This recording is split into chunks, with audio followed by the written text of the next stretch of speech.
Hello student, welcome back to my channel my ideal class. Students, आज हम इस video में class 12th English Flamingo book से poetry की fourth poem a thing of beauty के stanza based question answer पढ़ेंगे और जिसके पोएट हैं जॉन कीट्स।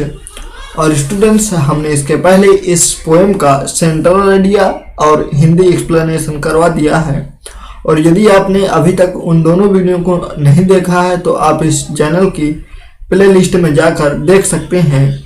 तो स्टूडेंट, यदि आप हमारे इस चैनल में पहली बार आए हैं और वीडियो को देख रहे हैं तो आप हमारे इस चैनल को सब्सक्राइब कर लीजिए, बेल आइकन प्रेस कर लीजिए और अपने मित्रों में इस वीडियो को शेयर कर दीजिए।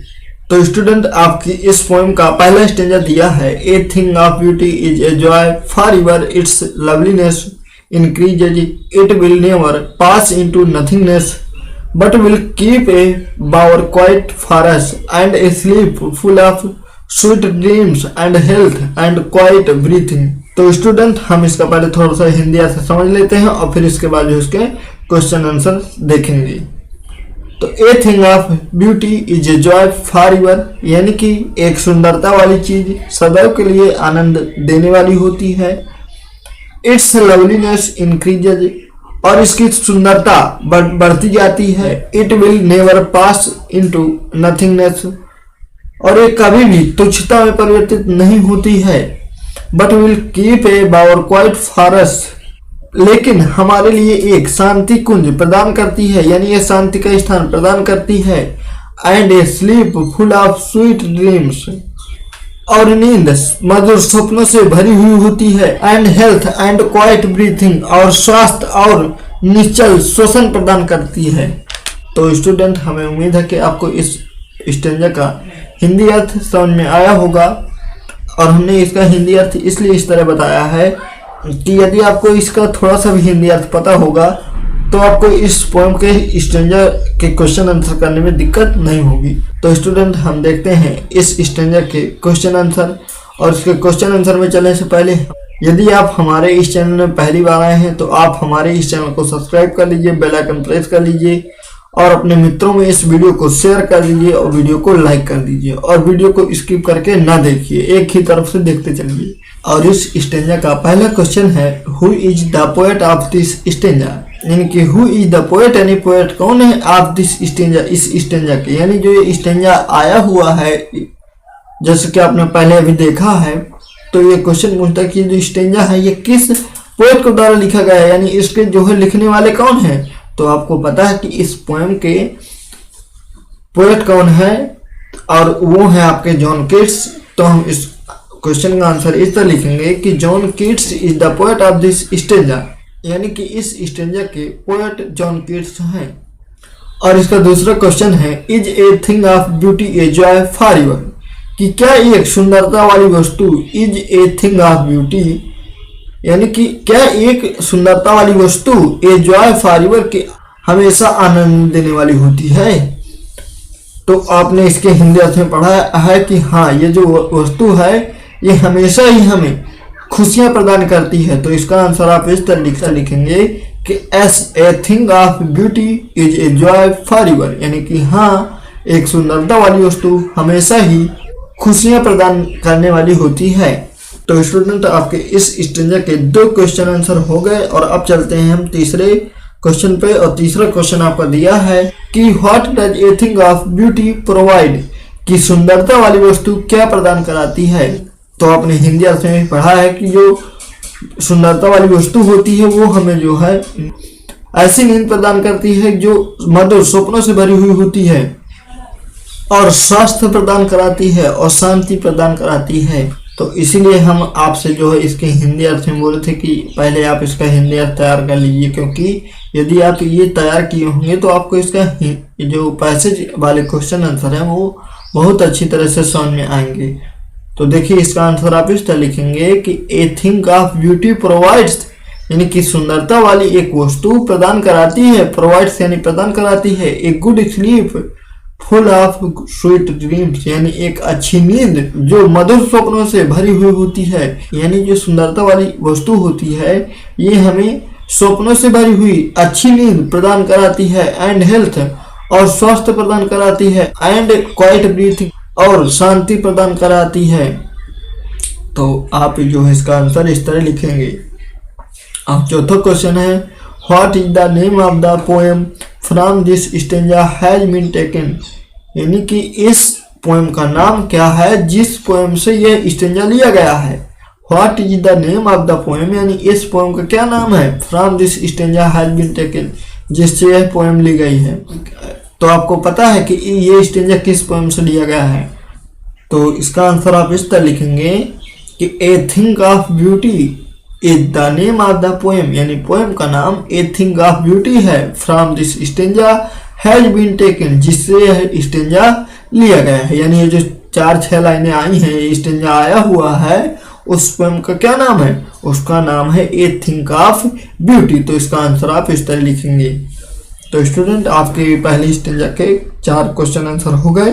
और हम आपके जानकारी के लिए एक बात बता दें कि जैसा कि आपको पता है कि आपके सिलेबस में पोएट्री में 6 पोएम्स हैं, जिनमें से एक पोएम कोविड-19 की वजह से कट चुकी है और ये मात्र 2022 में होने वाले एग्जाम्स के लिए है।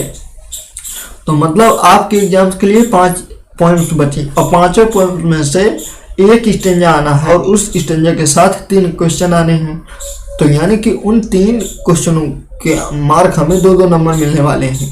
यानी कि 6 मार्क्स का एक स्टेंजा रहेगा और उसमें 3 क्वेश्चन होंगे। तो 3 क्वेश्चनों में से एक क्वेश्चन आपका ये निश्चित आएगा कि इस पोएम का नाम लिखिए और पोएट का नाम लिखिए। तो ये निश्चित आएगा, इसलिए आप जो है इन क्वेश्चनों को तैयार ही कर लीजिए। यानी कि जिनकी जितना आप इनका हिंदी अर्थ पढ़ेंगे और तैयार करेंगे उतना ही ज़्यादा आपका लेसन तैयार होगा। तो ये हो गया आपका स्टेंजा नंबर 1 इस पोएम का। और हमें उम्मीद है कि आपको ये समझ में आया होगा और काफ़ी सरल लगा होगा। और हम आपसे एक बात और बोलें कि हम तो ये 4 क्वेश्चन कराए दे रहे हैं, लेकिन यदि आपके पास कोई दूसरी बुक है और उसमें दूसरे क्वेश्चन इनसे हट के दिए हुए हैं तो आप उनको भी तैयार कर लीजिए, देख लीजिए। और यदि आपको ना आ रहे हो समझ में तो आप हमसे कमेंट करके बता दीजिए, तो हम उन्हें भी करवा देंगे। तो हम इसका जो है अब दूसरा स्टेंजा देख लेते हैं। और दूसरे स्टेंजा में चलने से पहले यदि आप हमारे इस चैनल में पहली बार आए हैं तो आप हमारे इस चैनल को सब्सक्राइब कर लीजिए, बेल आइकन प्रेस कर लीजिए और अपने मित्रों में इस वीडियो को शेयर कर दीजिए। तो आपकी इस पोएम का दूसरा स्टेंजा है, therefore on every morrow are we wreathing a flowery bond to bind us to the earth, spite of despondence of the inhuman dearth of noble nature, of the glowing days of all the unhealthy and over-darkened ways made for our searching, as in spite of all, some shape of beauty moves away the pall from our dark spirits। तो हम इस stanza का भी थोड़ा सा हिंदी अर्थ देख लेते हैं और फिर इसके बाद इसके क्वेश्चन आंसर देखेंगे। Therefore on every morrow are we breathing a flowery band to bind us to the earth, अर्थात इसलिए हम अपने आप को इस पृथ्वी से बांधे रखने के लिए एक फूलों का पुष्पमाला बुन रहे हैं। Spite of despondence of the humans, dearth of noble natures, of the gloomy days, यानी निराशा के बावजूद, श्रेष्ठ आचरणों की अमानवीय कमी के बावजूद और उदासी के दिनों के बावजूद, of all the unhealthy and over darkened weed made for our searching, और सभी अस्वस्थ और अंधेरे से भरे रास्तों के बावजूद हमें अपनी खोज जारी रखनी होगी। एस हाँ, in spite of all some shape of beauty moves away the pall from our dark spirits, अर्थात इस सबके बावजूद कुछ सुंदर आकार की वस्तुएं, कोई वस्तु हमारी अंधकार आत्माओं पर से एक पर्दा हटा देती है। तो स्टूडेंट, हमें उम्मीद है कि आपको इस स्टेंजा का हिंदी अर्थ समझ में आया होगा। और यदि आपको अभी भी नहीं आया है तो आप इसके हिंदी एक्सप्लेनेशन वाले वीडियो को देख लीजिए, क्योंकि हम यहाँ हिंदी एक्सप्लेनेशन समझाने वाले नहीं हैं। क्योंकि यदि एक मीनिंग बता के करवाएंगे तो काफ़ी बड़ा वीडियो बनेगा और इस वीडियो में हम इनके मात्र स्टेंजा बेस्ड क्वेश्चन आंसर पढ़ने वाले हैं। तो अब हम इस स्टेंजा के भी क्वेश्चन आंसर देख लेते हैं। और इस स्टेंजा का भी पहला क्वेश्चन पहले वाले स्टेंजा से मैच कर रहा है, जो कि है who is the poet of this stanza, यानी कि इस स्टेंजा के पोएट का क्या नाम है।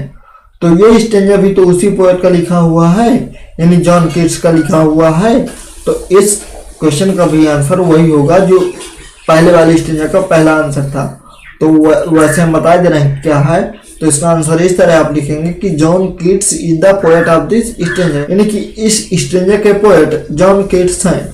और इसीलिए हम कहते हैं कि ये आप जो है पोएम्स को तैयार कर लीजिए और उनके पोएट्स का नाम याद कर लीजिए, क्योंकि ये आ ही रहा है, एक क्वेश्चन निश्चित आएगा आपका इस तरह का। तो अब जल्दी से इसका दूसरा क्वेश्चन समझ लेते हैं। और दूसरा क्वेश्चन है आपका, what is the poet breathing every morning, कि पोएट क्या बुन रहा है। ब्रीथिंग मीन्स होता है बुनना। व्हाट इज द पोएट, यानी पोएट क्या ब्रीथिंग बुन रहा है एवरी मॉर्निंग, प्रत्येक सुबह। यानी जो पोएट है वो हमसे जो है प्रत्येक सुबह क्या बुनाना चाहता है। तो आपने पढ़ा है अभी कि जो पोएट है वो अपने आप को इस धरती से जोड़े रखने के लिए फूलों की एक माला बुन रहा है। तो इसका आंसर आप इस तरह लिखेंगे कि the poet is breathing a flowery bond to bind us to the earth. The poet is breathing, यानी पोएट बुन रहा है ए फ्लावरी बॉन्ड, यानी कि फूलों की एक माला, टू बाइंड अस, हमें जोड़े रखने के लिए, टू द अर्थ, पृथ्वी से, यानी पृथ्वी से जोड़े रखने के लिए पोएट एक फूलों की माला बुन रहा है। तो ये हो गया आपका दूसरे क्वेश्चन का आंसर। और अब हम देखते हैं इस स्टेंजा के तीसरे क्वेश्चन को। और तीसरा क्वेश्चन है, from which things our life full of, कि जो जीवन है ऐसी वस्तुओं से भरा हुआ है। तो आपको हमने बताया कि जो हमारा जीवन है वो जो है निराशा के बावजूद है, आचरणों के बावजूद है, और उदासी के दिनों के बावजूद है, अंधकार से भरे हुए रास्तों के बावजूद है। तो इसका आंसर आप इस तरह लिखेंगे कि the life is full of despondence, कि जो जीवन है हमारा वो निराशा से भरा हुआ है। The inhuman breath with of noble natures, और हमारे जीवन में श्रेष्ठ आचरणों की कमी है। ड्रीथ में सोता कमी है, विद ऑफ नोबल नेचर्स, यानी कि श्रेष्ठ आचरणों की, यानी कि हमारे जीवन में श्रेष्ठ आचरणों की कमी है। द ग्लोमी डेज, और हमारे जो दिन है वो उदासी से भरे हुए हैं। यानी कि पोएट ने इस स्टेंजा में यही बातें तो बताई थी हमें, और ये लाइन जो है आपकी उसी स्टेंजा की है। बट आपको ये नहीं करना कि आप पूरी की पूरी जो है स्टेंजा ही उतार के बैठ जाएं। तो हम जल्दी से इस स्टेंजा का चौथा क्वेश्चन भी देख लेते हैं। और चौथा क्वेश्चन आपका दिया है कि what is the name of the poem from this stanza has been taken, यानी कि इस पोएम का क्या नाम है जिससे स्टेंजा लिया गया है। तो ये वाला क्वेश्चन आपके पहले वाले स्टेंजा के चौथे क्वेश्चन से मैच कर रहा है। तो इसका आंसर भी वही होगा। तो उसको आप इस तरह लिखेंगे कि a thing of beauty is the name of the poem, यानी कि इस पोएम का नाम ए थिंग ऑफ ब्यूटी है। From this stanza has been taken, जिससे स्टेंजा लिया गया है। तो स्टूडेंट ये आपके दो स्टेंजाओं के क्वेश्चन आंसर हो गए, और हमें उम्मीद है कि आपको ये समझ में आए होंगे। और यदि अभी भी समझ में नहीं आए हैं तो आप इस वीडियो को शुरू से फिर देख लीजिएगा। लेकिन यदि आप भगा भगा के वीडियो को देख रहे हैं तो आप भगा भगा के ना देखिए।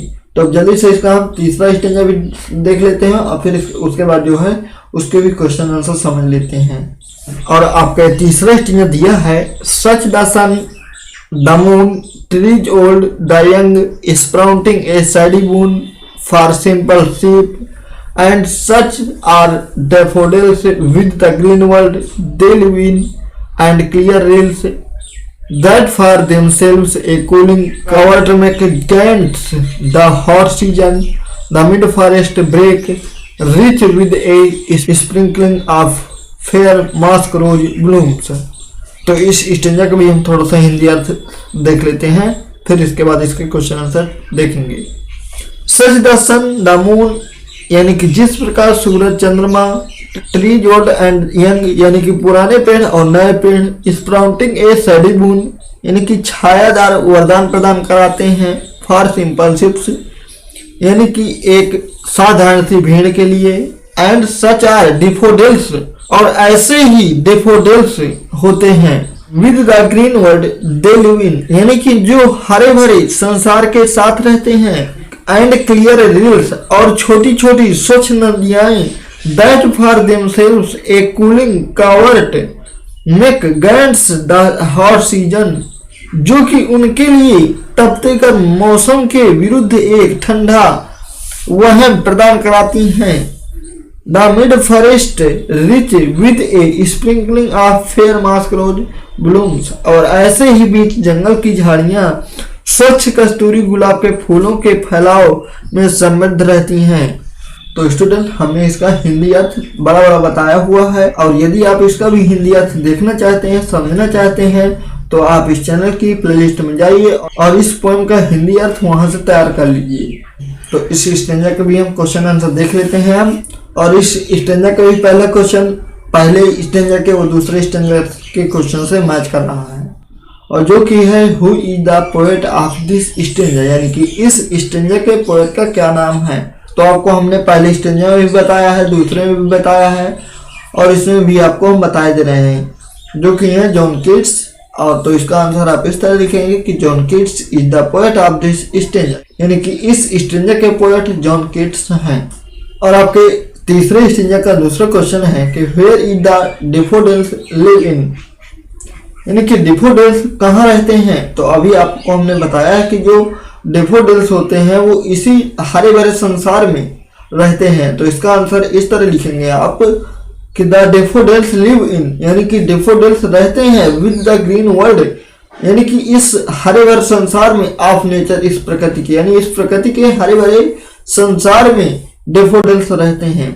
तो ये हो गया आपके इस स्टैंजा के दो क्वेश्चन आंसर, और ये है आपके तीसरे स्टैंजा का तीसरा क्वेश्चन, जो कि है who is making a cooling covert against the hot season, यानी कि हु इज मेकिंग, यानी कि कौन बनाता है ए कूलिंग कवर्ट, यानी ठंडक अगेंस्ट द हॉट सीजन, यानी गर्म मौसम में। और हमने आपको इसके हिंदी अर्थ में बताया कि जो छोटी छोटी स्वच्छ नदियां होती हैं वही जो है गर्म सीजन में, यानी तपते हुए सीजन में ठंडक प्रदान कराती हैं। तो इस क्वेश्चन का आंसर आप इस तरह लिखेंगे कि the clear reels is making a cooling covert, यानी कि स्वच्छ छोटी छोटी नदियां the clear reels is making बनाती हैं ए कूलिंग कवर्ट, यानी ठंडक, यानी कि जो छोटी छोटी स्वच्छ नदियां हैं वो ठंडक प्रदान कराती हैं या बनाती हैं अगेंस्ट द हॉट सीजन, यानी गर्म तपते हुए मौसम में। और इस स्टैंजा का चौथा क्वेश्चन दिया है what is the name of the poem from this stanza has been taken, यानी कि ये क्वेश्चन आपका हर स्टैंजा में मिल रहा है। इसका मतलब कि इस तरह का एक क्वेश्चन आपके पेपर में निश्चित आ सकता है। और जैसा कि आपने इसका आंसर पहले वाले स्टैंजा में और दूसरे वाले स्टैंजा में देखा है, तो वही आंसर इसका भी होगा। तो देखिए, इसको आप इस तरह लिखेंगे a thing of beauty is the name of the poem, यानी इस पोएम का नाम ए थिंक ऑफ ब्यूटी है, from this stanza has been taken, यानी जिससे स्टैंजा लिया गया है। तो ये क्वेश्चन आपका वही वाला है जो आपके पहले और दूसरे स्टैंजा में था। तो स्टूडेंट, इस तरह से आपके इस पोएम के 3 स्टैंजाओं के क्वेश्चन आंसर हो गए, और अब आपकी इस पोएम का एक स्टैंजा के क्वेश्चन आंसर और बचे हुए हैं। तो अब हम उनको भी जल्दी से देख लेते हैं। और ये स्टैंजा है आपका and such too is the grandeur of the dooms we have imagined for the mighty dead all lovely tales that we have heard or read an endless fountain of immortal drink pouring unto us from the heaven's brink।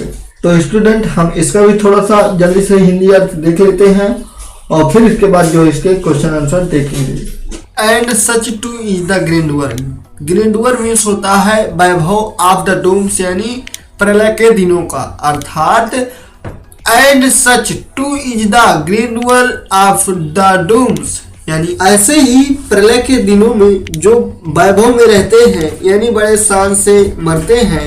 यानी ये line poet ने इंसानों के लिए बताई है कि कुछ लोग ऐसे होते हैं जो कोई अच्छा काम करके मरना चाहते हैं। तो वही कह रहे हैं कि and such too is the grandeur of the dooms, यानी कि ऐसे ही कुछ लोग होते हैं जो प्रलय के दिनों वह शान से मरते हैं, यानी कि वो जो वैभव में रहते हैं। We have imagined, अर्थात हम कल्पना करते हैं, we यानी हम, imagined यानी कल्पना करते हैं, अर्थात we have imagined यानी उसी प्रकार की हम कल्पना करते हैं। for the mighty deed, for यानी उसी प्रकार की, द माइटी यानी शक्तिशाली, डीड यानी मृत्यु की, अर्थात हम उसी प्रकार की शक्तिशाली मृत्यु की कल्पना करते हैं। We have imagined for the mighty deed, अर्थात हम उसी प्रकार की शक्तिशाली मृत्यु की कल्पना करते हैं।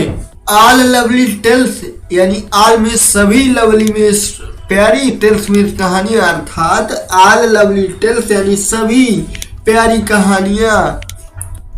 दैट जो, वी हैव हियर्ड यानी जिन्हें हमने सुना है, और रीड या फिर पढ़ा है, अर्थात all lovely tales that we have heard और रीड यानी वे सभी प्यारी कहानियां जिन्हें हमने सुना है या फिर पढ़ा है। An endless fountain of immortal drink, an endless यानी एक अनंत, फाउंटेन यानी फव्वारा, ऑफ इमोर्टल यानी कि एक अमर, इमोर्टल मीन्स होता है अमर या फिर अमृत, ड्रिंक मीन्स पेय, अर्थात an endless fountain of immortal drink, अर्थात अमर पेय का एक अनंत फव्वारा।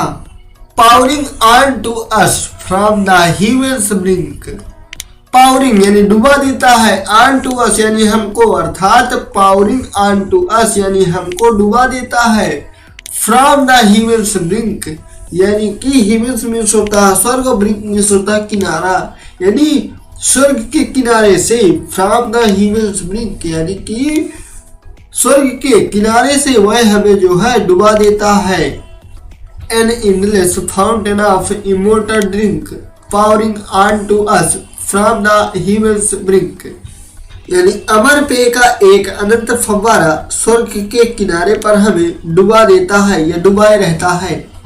तो स्टूडेंट, अभी आपने इसका हिंदी अर्थ देखा और हमें उम्मीद है कि आपको समझ में आया होगा। और इस स्टेंजा में हमने जो है पिछले वाले वीडियो का एक क्लिप लगाया हुआ है, और हो सकता है कि आपको पहले 3 स्टेंजाओं में से इस स्टेंजा का हिंदी अर्थ कुछ ज्यादा ही समझ में आया होगा, क्योंकि हमने क्लिप लगाया हुआ है, यानी कि वो क्लिप जिस वीडियो में हमने इस पोएम का हिंदी अर्थ कराया था। और यदि आपको ये समझ में आया तो आप समझ लीजिए कि इसका हिंदी एक्सप्लेनेशन वाला वीडियो कितना सही होगा और आपके समझ में आएगा। इसलिए आप जो है चाहें तो आप इस पोएम का हिंदी अर्थ इस चैनल की प्लेलिस्ट में जाकर तैयार कर सकते हैं। तो हम जल्दी से इसका जो है क्वेश्चन आंसर समझ लेते हैं। और इस स्टेंजा का पहला क्वेश्चन है, who is the poet of this stanza, यानी कि इस स्टेंजा के पोएट कौन है। और ये क्वेश्चन भी आपके पहले तीनों स्टेंजाओं का पहला क्वेश्चन है, तो इसका भी आंसर वही होगा जो कि है John Keats is the poet of this stanza, यानी कि इस स्टेंजा के पोएट जॉन कीट्स हैं। और इस स्टेंजा का दूसरा क्वेश्चन है, what is all lovely tales, यानी कि सभी प्यारी कहानियां क्या हैं। व्हाट इज ऑल लवली यानी सभी प्यारी, टेल्स यानी कहानियां, दैट वी हैव हियर्ड और रीड जिन्हें हमने शायद कभी सुना होगा या फिर कभी पढ़ा होगा। तो इस क्वेश्चन का आंसर आप इस तरह लिखेंगे कि ऑल लवली टेल्स यानी सभी प्यारी कहानियां, दैट जो वी हैव हियर्ड और रीड जिन्हें हमने पढ़ा है या फिर सुना है, इज वो है इन एंडलेस फाउंटेन यानी कि अनंत फव्वारा ऑफ इमोर्टल ड्रिंक और अमृत का पेय। इमोर्टल मीन्स होता है अमृत और ड्रिंक मीन्स पेय, यानी कि all lovely tales that we have heard और read is an endless fountain of immortal drink यानी सभी प्यारी कहानियां जो हमने कभी सुना है या फिर पढ़ा है वो है अमर पेय का एक अनंत फव्वारा। और इस स्टेंजा का तीसरा क्वेश्चन है, what do you learn from the poem a thing of beauty. What do you learn यानी आपने क्या सीखा है, फ्रॉम द पोएम इस पोएम से, ए थिंग ऑफ ब्यूटी जो कि है ए थिंग ऑफ ब्यूटी, यानी प्रश्न हमारा पूछता है कि हमने ए थिंग ऑफ ब्यूटी पोएम से क्या सीखा है। तो हमने यही सीखा है ना कि जो एक सुंदरता वाली वस्तु होती है वो हमें हमेशा ही आनंद प्रदान कराने वाली होती है, और हमारे जितने भी दुख दर्द होते हैं वो उन्हें दूर कराने में हमारी मदद करती है। तो स्टूडेंट, ये क्वेश्चन आपके स्टेंजा से रिलेटेड नहीं है, बल्कि ये पूरी पोएम से रिलेटेड है कि इस पोएम ने आपने क्या सीखा और इससे आपको क्या मदद मिली उसके बारे में है। तो इस क्वेश्चन का आंसर आप इस तरह लिखेंगे कि the poem conveys the message, यानी कि यह पोएम हमें यह संदेश प्रदान कराती है, कन्वेज यानी प्रदान कराती है, दैट की a thing of beauty is a joy for your, कि एक सुंदरता वाली वस्तु हमेशा खुशियां प्रदान करने वाली होती है। It will never fade away, और इसकी सुंदरता कभी भी जाती नहीं है। फेड अवे यानी जाती नहीं है, नेवर कभी भी, यानी कि इस वस्तु की सुंदरता कभी भी जाती नहीं है। तो इस क्वेश्चन का आंसर आप इस तरह लिखेंगे, और हो सकता है कि आपको ये क्वेश्चन इस पोएम से याद भी करना पड़े, क्योंकि ये क्वेश्चन आपके स्टेंजा से रिलेटेड नहीं है, बल्कि पूरी पोएम का समरी है कि आपने इस पोएम से सीखा क्या, उसके बारे में है। और इस स्टेंजा का अंतिम क्वेश्चन है, what is the name of the poem from this stanza has been taken, यानी कि इस पोएम का क्या नाम है जिससे यह स्टेंजा लिया गया है।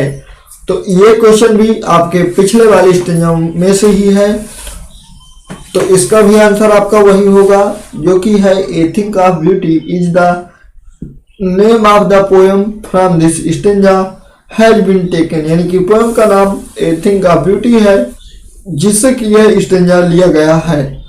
तो इन चारों स्टेंजा को करने के बाद आपको एक बात तो पता चली गई होगी कि एक क्वेश्चन आपका निश्चित ही इस तरह का आएगा कि पोएम का नाम पूछ सकता है प्रश्न में, और पोएट का नाम पूछ सकता है। तो इसलिए आप सभी पोएम्स के पोएट का नाम और पोएम का नाम तैयार कर लीजिए, और सभी स्टेंजाओं के हिंदी अर्थ तैयार कर लीजिए, क्योंकि यदि आपको हिंदी अर्थ पता होगा तो आप उसे निकाल के समझ पाएंगे कि किस पोएम का स्टेंजा आया हुआ है, तभी तो आप उस पोएम के पोएट का नाम और पोएम का नाम लिख पाएंगे। तो इसलिए हम आपसे कहते हैं कि पहले आप इनका जो है हिंदी अर्थ तैयार कर लीजिए, फिर इसके बाद ये क्वेश्चन तैयार कर लीजिए और सेंट्रल आइडिया भी तैयार कर लीजिए। तो स्टूडेंट, इस तरह से आपकी इस पोएम के सारे स्टेंजा बेस्ड क्वेश्चन आंसर हमने करा दिए।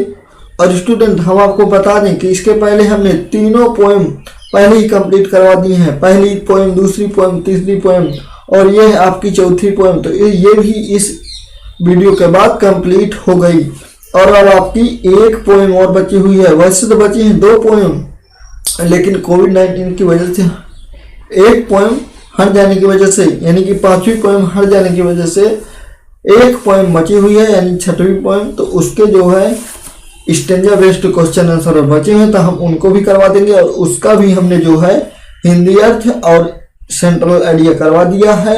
और यदि आपने अभी तक उन वीडियो को नहीं देखा है और उन पोएम्स को तैयार नहीं किया है, तो आप तैयार कर सकते हैं। तो स्टूडेंट, यदि आप हमारे इस चैनल में पहली बार आए थे तो आप हमारे इस चैनल को सब्सक्राइब कर लीजिए, बेल आइकन प्रेस कर लीजिए, और अपने मित्रों में इन सभी वीडियो को शेयर अवश्य किया कीजिए। ये आपकी जिम्मेदारी बनती है, क्योंकि यदि हम आपके लिए इतनी मेहनत कर रहे हैं तो आप हमारी इतनी मदद तो कर ही सकते हैं।